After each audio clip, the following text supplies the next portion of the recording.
Hello and welcome to the Thriller Zone. I'm your host, David Temple. And on today's Thriller Zone, we have two talents in one, Melinda Leigh and Kendra Elliott. I like to refer to them as Elliot and Leigh. They've got a book called Echo Road. Now, they have a prolific stack of novels to their credit on their own. However, this is their very first novel together. So please, let's get into the Thriller Zone and welcome Elliot and Leigh. Well, welcome to the Thriller Zone, ladies. So nice to have you. Thank you. Happy to be here. Thank you for having us. You can jump in. We're all, this is family time. This is a cool, casual show. I'm sure you've seen the show, yes? Of course. Thank you. Don't you hate it when the host begs? But yeah, as you know, we just kind of roll with it. We have lots of fun, and nobody gets hurt. That's a nice thing. We will be talking about this gorgeous book, Echo Road. And you know what? It's so funny. Megan Beatty was reaching out to me and said, "Hey, I've got this book." She was talking about this book 3, 4, 5 months ago. I want you to keep me in mind, keep us in the queue. And I was really stacking up on the show. She goes, "You're going to love these gals. The book is great," and so forth. I'm like, okay. And it came, and I'm like, bam. Was that a reaction to the cover or the story? Both. Bam to the cover, bam to the story. Oh, good. Yeah. Bam, bam for both of you. So I want to start off with something that has caught my eye. And I thought to myself, somewhere I read something about, this is your first collaboration? In a full-length novel. Right. Okay. Perfect. So I don't look like an idiot.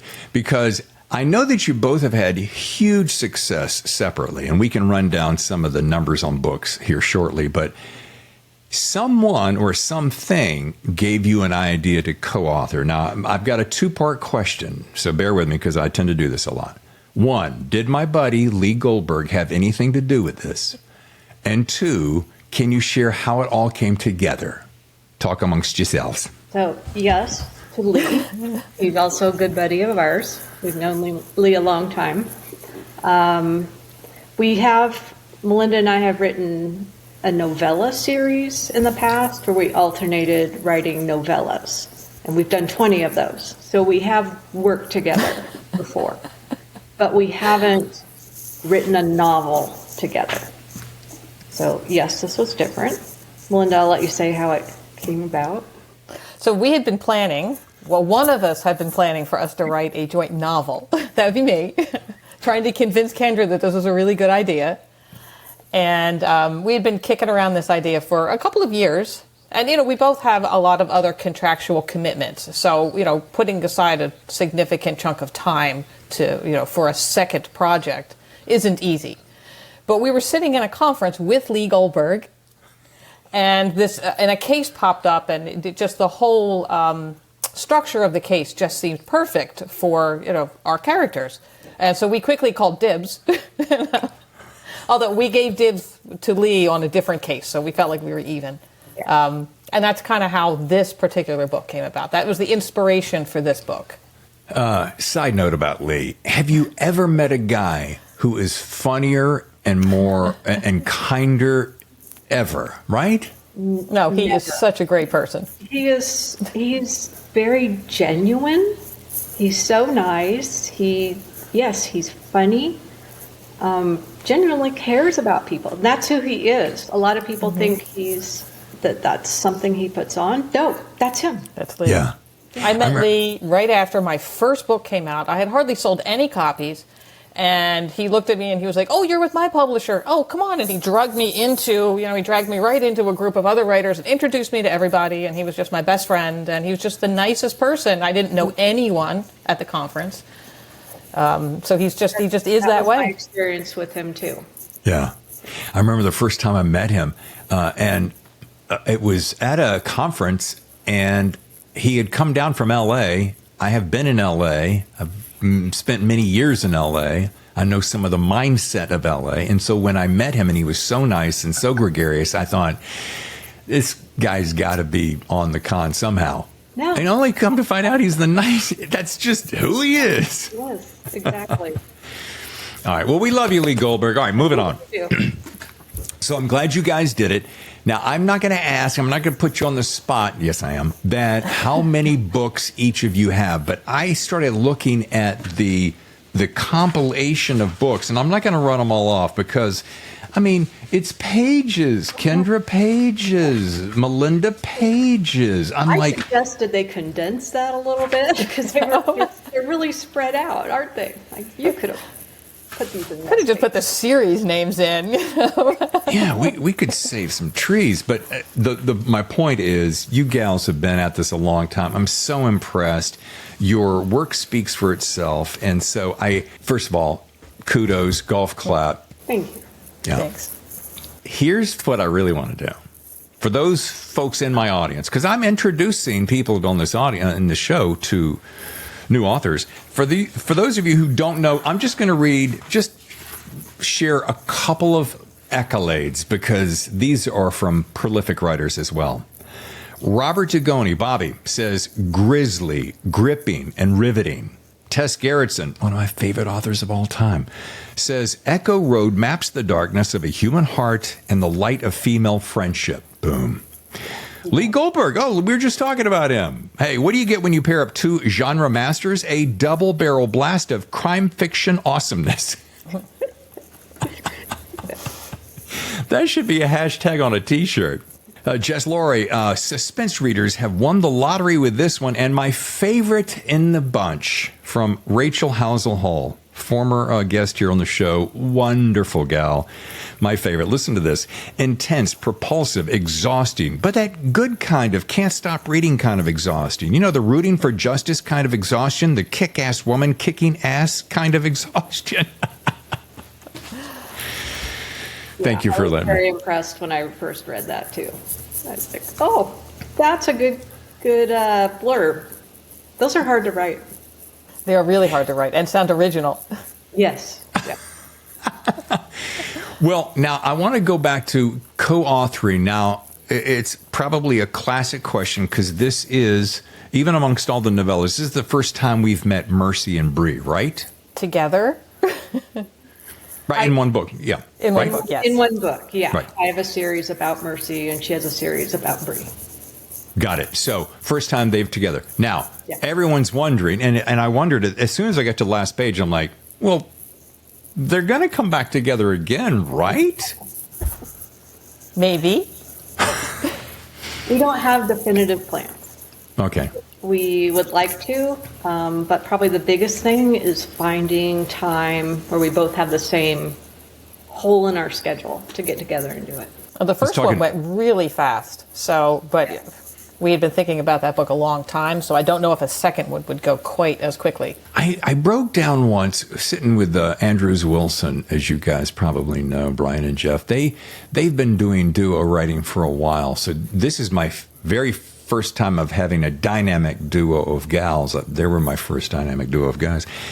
And they were telling me the process of how they did that. I don't personally fully comprehend it, but I may not be the sharpest knife in the drawer because, Brian will start this way, Jeff will start this way. They'll have kind of an outline and they'll come together. Can you share me just real quick kind of how your process works? Because it's just fascinating to me with two brains going at one story. We like having two brains. It actually saves you from getting stuck. You just message the other person like, what do you think should happen? Yeah. But neither one of us are plotters. So we would just plot a couple chapters at a time. Oh. And then we would write those. And then we would think about, okay, what next? And then we would plot a few more chapters and write those. We kind of had a general idea where we were going, but this was kind of on the fly, organic. We wrote it in 7. Oh, shit. What did you drop? Oh, I just kicked the cord out of my computer. Oh, okay. You were about to say we wrote this in 7 weeks, which is, really, really, really fast. And we were delighted at how fast it went. Because when you're writing on your own, that word count, it accrues so slowly. It was so exciting to sit down and write, and it's going twice as fast. But as far as process, I would write from my character's point of view, keep it condensed in one chapter. She would write from her character's point of view. We always knew a general idea of what the other person was writing. We'd read each other's stuff for continuity, essentially, and say, my character would never say that, or this is how my character would act in that situation. That was our main question, I think, asking each other, what would your character do here? Kendra, that reminds me of when we would be on set of, I acted in some movies and TV shows, and I always found this very funny when the director would call action, and then they would cut, and a certain actor would go, I don't know if my character would say it that way. And the director somehow invariably would always say, it's on the page that way. Let's just go that way. I think with us having, Melinda's written 10 books with her character. I've written 6, well, actually 8. We know these women inside and out. Well, I know mine. And so I just wasn't sure, what hers would do, but she knows. Yeah, if you don't have a good, and here's an interesting thing, pantser plotter, and so you pants it. You have just enough outline structure to know kind of where you're going. Well, you probably know how it ends. You got to think to yourself, it's like taking a trip. You know where you want to end up. Maybe you don't pull out the map and follow it to the direct route. You go, let's stop here and let's stop there, right? So, but you at least have kind of where you're going. Kind of. We know the killer will get his due. That's right. That is essentially our end that we know. And we knew who did it, but we didn't know how the end was going to come about. Okay, fair enough. All right, folks, let's take a very short break to say hi to our sponsors. When we come back, we're going to deep dive on this, and we're going to find out kind of I always like to call it elevator pitch. So if you're sitting there thinking, do I want to grab Echo Road? We're going to find out right after this. And we are back with Elliot and Leigh, and the book is Echo Road. And of course, it is the gals, Kendra and Melinda. It is so nice to have you here. And this book is one of those books, as you heard us in the beginning of the show. It's full of all those things that we really like in a page turner. And with 2 characters that, as we said, at the end of it, you're like, oh, what happens to them next? Because you have built a sense of relationship that you want to find out what happens in their life next. That is just a statement. So can you do me a favor and give me an elevator pitch so I don't sit here? Because I have been accused before of saying something. They go, Dave, that's that's kind of you blew it there. So I had to cut it out. So I won't do that one. It's easier for us to write a whole book. It is. Than to pitch it. A whole book into a few words. That is actually really hard. But I guess you would say it's a collision of a missing person case on one coast with the investigation of a double homicide on the opposite coast. Okay. It's more exciting than that sounds. Okay. For my writing students in the audience, I'd like you to allow me to read the opening sentence. And this is what grabbed me. And I think there's an art in that opening sentence. And if you can craft the opening sentence that stretches into a paragraph, then it's like double gold. And if you can get me to do this action, then we're off to the races. But the first line, and I want to know who came up with this and how long did it live with you? The first time I saw her, I knew I would kill her. That was me. Yeah, that was me. Tell me where you were when that happened, because I know authors have those moments. It's probably locked in your head. Nope, just popped into my head. It came pretty easily, actually, which is kind of scary. Do you recall writing it? That's a big. I do. No, I do. I was like, oh, I know where we start. We'll start here. You had actually added that after we'd been going for a little while. Yeah, we added that first chapter afterward. We had already been writing. We probably had 6 or 7 chapters in, and then I was like, oh, wait, I think we need something just a little bit more dark. I like dark. Yeah, it's obvious because the darkness just continues from there. I mean, it starts with one sentence, but actually that whole prologue is one dandy little piece of darkness. Melinda wrote all the killer's point of view. Oh. We find it's easier to stick with one character, one writer writing one character, just to keep that voice authentic throughout the book. Yeah, Now that I wrote makes the victim's point of view. I could see how if you tried to bounce back and forth, that would be disaster or could be disastrous. Yeah, so keeping those voices consistent throughout the book, that's how we did it. I can't wait for this book to come out. It's going to come out like July 2nd, right? Yes.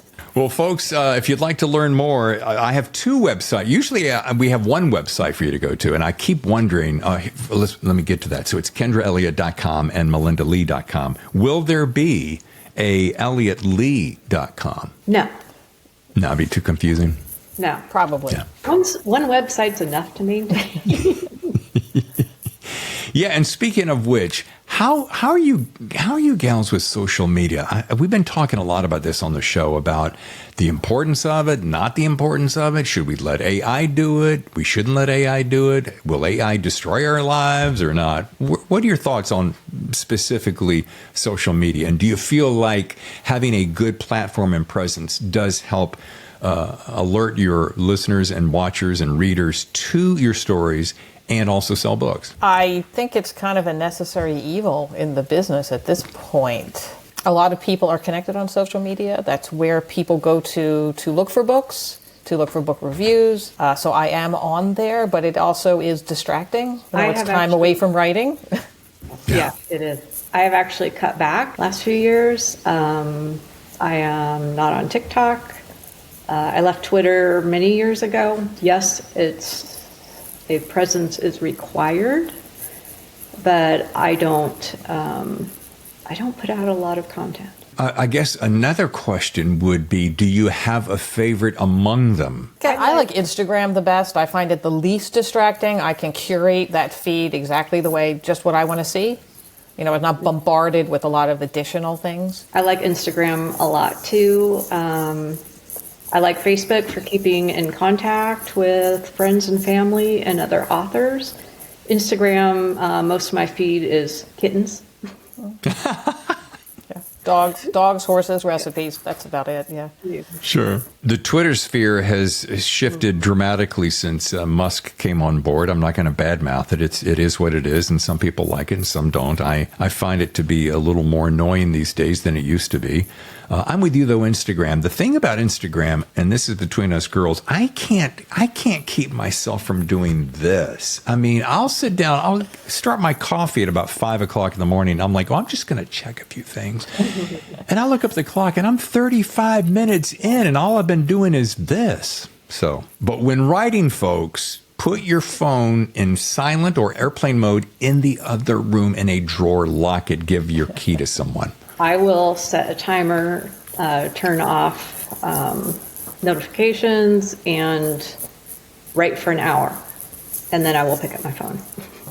Yeah. Gotcha. Well, folks, once again, best-selling author of the Bree Taggart series, best-selling author of the Mercy Kilpatrick series, Kendra Elliott, Melinda Leigh, Echo wrote is the book. And gals, thank you so much for joining us. Oh, thank you for having us. Yes. Your front row seat to the best thriller.